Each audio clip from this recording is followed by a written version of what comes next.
Kanye is currently trending in the media after a video of him apologizing to a Jewish rabbi surfaced online. His supporters couldn't believe what they were seeing, like they literally couldn't tell if it was real or AI generated, with many people desperately hoping the video was AI. But it turns out the video is in fact real. It was sent to the media directly by Kanye himself, as academics posted on his Instagram that Kanye requested he post this video, and eventually it got picked up by the bigger media. Now, while everyone is focused on whether this video is real or AI, that wasn't what caught my attention. I immediately noticed something off about this video. And no, it's not Kanye apologizing to the Jews, as believe it or not, he has done this before. There was something way off about the way he looked and spoke. To me, he seemed rather sedated and dazed. It looked like he could barely get the words out of his mouth. I feel really blessed to be able to sit here with you today and just take accountability. I was dealing with some various issues, dealing with bipolar. To be honest, it looked like Kanye was clearly heavily medicated. It made me think about all the times Kanye claimed they were trying to medicate him back to Zombieland to get him back in line. Now it seems that they might have done just that. Hey guys, I hope all is well. Welcome back to The Truth Is, where I drop new videos exposing the truth weekly. In today's episode, we will be talking about Ye's apology video. Let's get right into it.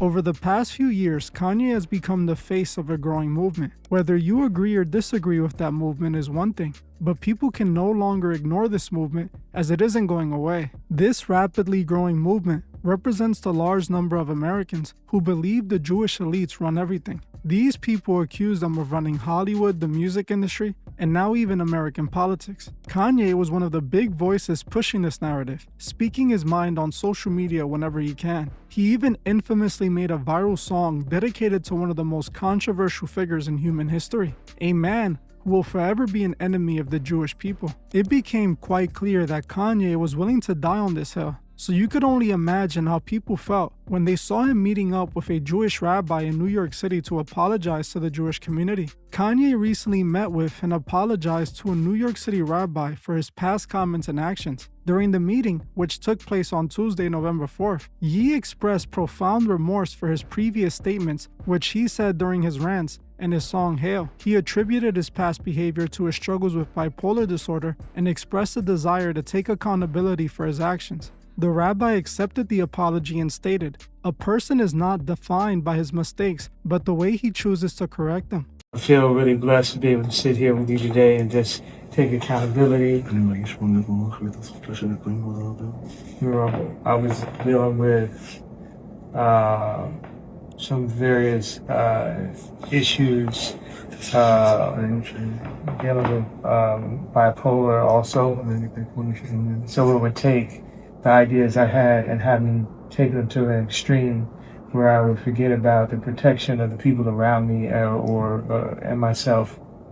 So I wanted to come and take accountability. Sometimes people aren't that knowledgeable about the bipolar and the cause or what causes it and the way you act when you have this disease.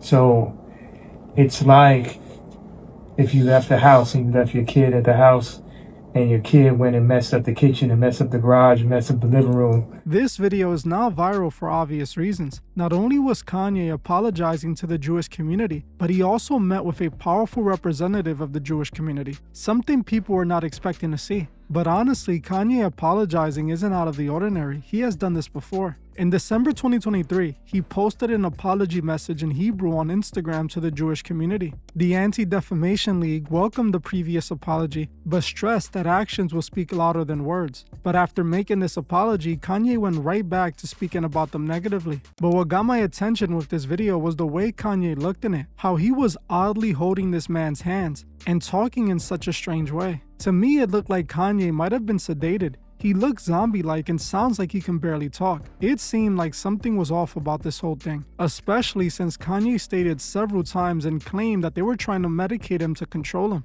Look, They tried to medicate me. I was exhausted. They wrongly diagnosed me. And when I asked them, how much lithium did you want to put me on exactly? It took them 4 days to answer because they were embarrassed about the amount, right? And I refused to take this, right? You understand that if I had taken the medication, I would not be here, and it would have been, he was deeply troubled. We miss him. We love his music, though. Well, they would have Britney Spears too. I mean, they would have Michael Jackson or worse. This is what led me to dig deeper into this, as I know there had to be more to all of it. What I ended up finding was quite interesting and might prove that there is something sinister going on behind all of this. The first question that came to my mind when watching this was, why in the world was Kanye holding that old man's hand? Then I asked myself, who is even that rabbi that Kanye just casually met up with? When I started looking into him, I quickly realized this isn't just any New York City rabbi. This man is a big deal in the Jewish community, and he has ties to many powerful people. Rabbi Pinto is actually the leader of the global organization MSI, which has centers in Israel, the United States, and elsewhere. He is also known for his extensive connections amongst business people and celebrities. He is friends with many high-profile people,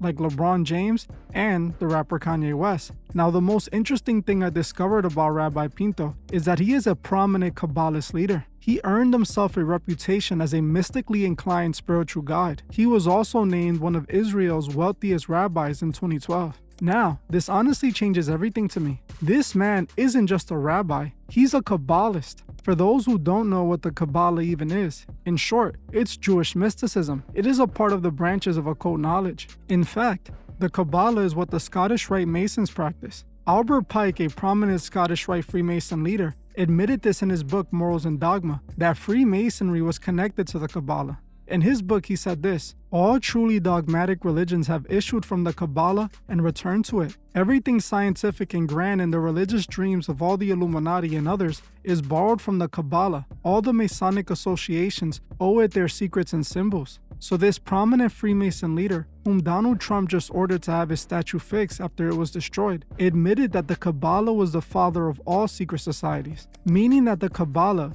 Jewish mysticism, directly birthed Freemasonry and all the other elite secret societies. Isn't that quite interesting? Now, of course, Masonry isn't only the Kabbalah. It is also Gnosticism, as Gnosticism inspired the Kabbalah. So Rabbi Pinto is a prominent Jewish Kabbalah leader. This makes him a prominent leader in what's considered by some to be the Jewish version of Masonry. This is the man Kanye randomly meets up with to apologize to the Jewish community through, a mystic occultist. This instantly confirmed my suspicions. Think about it.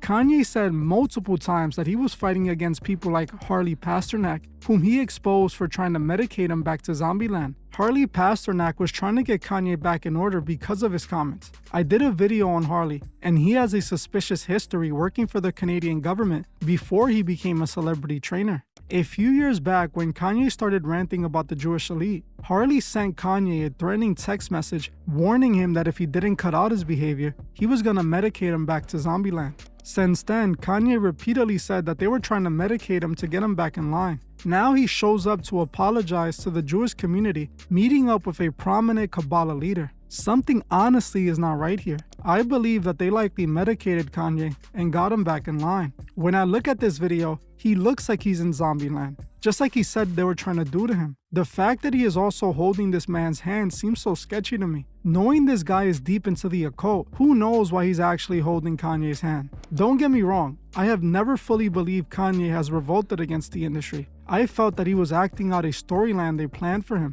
But eventually it did start to seem like Kanye might have been serious about his issues with those in the industry. Now, seeing him looking drained and sedated in this apology video, I can only think that they have gotten to him again. They likely managed to get him back on his medication and assigned him a new handler. Now they got him meeting up with prominent Kabbalah leaders, apologizing for all he said about the Jewish community. Interestingly enough, this comes weeks after Kanye was calling out Kim Kardashian for allowing Northwest to wear fake face tattoos and dress inappropriately for a 12-year-old. When Kanye saw how Kim had his daughter dressed, he lost it, posting a video online addressing Kim, letting the world know he wasn't with how she had his daughter dressed.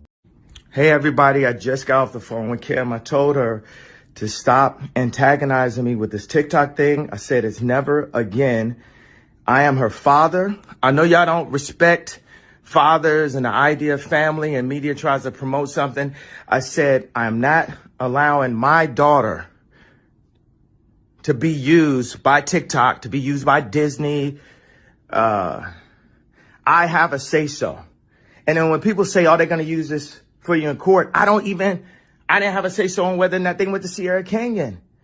Most men do not, there's no such thing as 50-50 custody in society today. That's not even, it always leans towards the mom.